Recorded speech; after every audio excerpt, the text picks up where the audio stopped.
आइए अब हम सभी न्याय दर्शन का स्वाध्याय करते हैं। न्याय दर्शन में अभी चौथे सूत्र पर बातें चल रही हैं।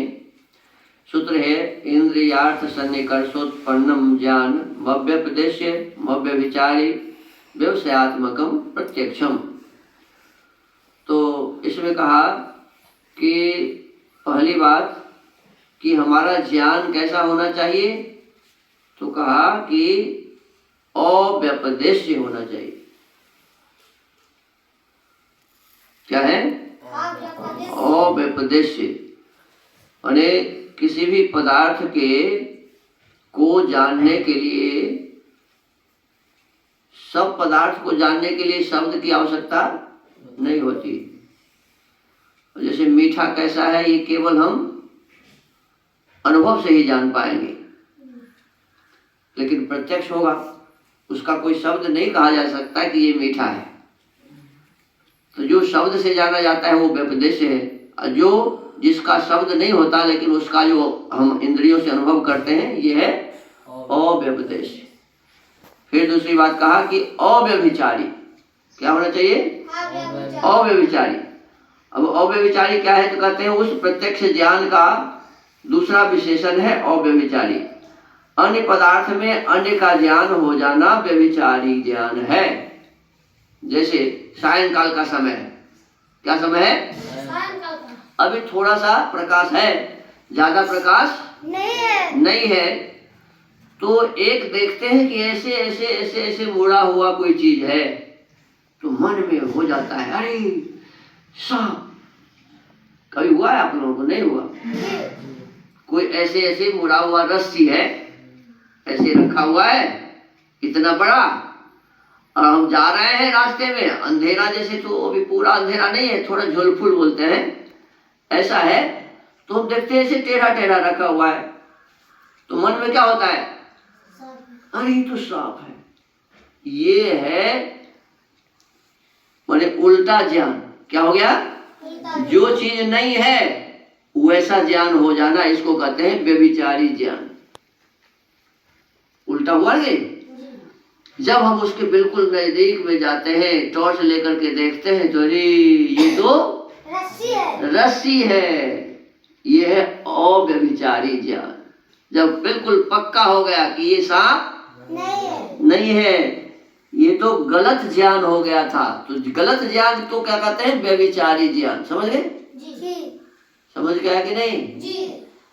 तो कहते हैं व्यभिचारी अर्थात अन्य पदार्थ में अन्य का ज्ञान हो जाना व्यभिचारी ज्ञान कहलाता है।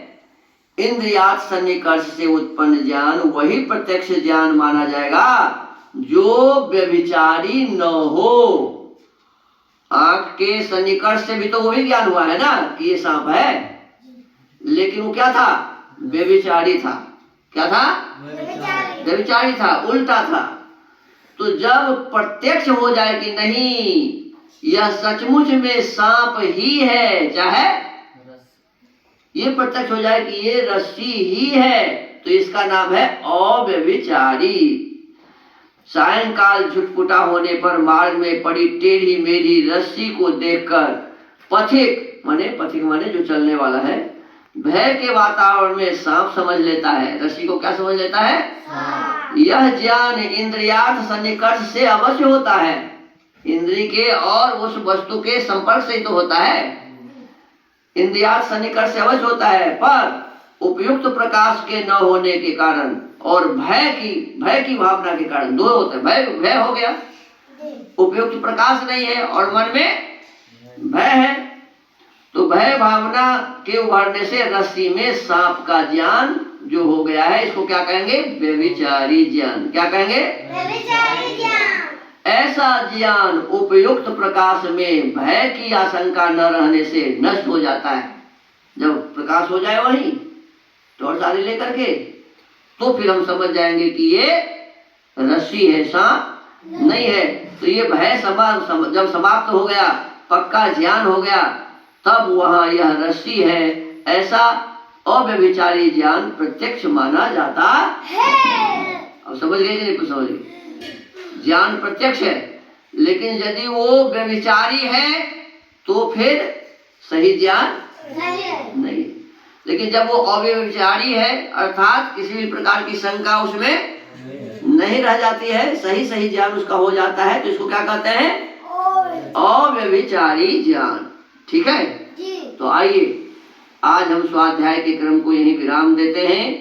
थोड़ा थोड़ा प्रतिदिन हम स्वाध्याय करते हैं और आप हमारे छोटे छोटे बच्चे हैं, बहुत ज्यादा एक साथ कर देंगे तो बहुत सारी बातें समझ में नहीं आएगी। अब एक एक बात करते हैं तो आपको समझ में आ जाता है। समझ गए ना? व्यभिचारी क्या होता है, अव्यभिचारी क्या होता है, समझ गए कि नहीं समझ गए? हाँ, तो अब दो प्रकार और एक और प्रकार इसमें है व्यवसायात्मक, तो इस पर चर्चा करेंगे। आज स्वाध्याय के क्रम को यही विराम देते हैं।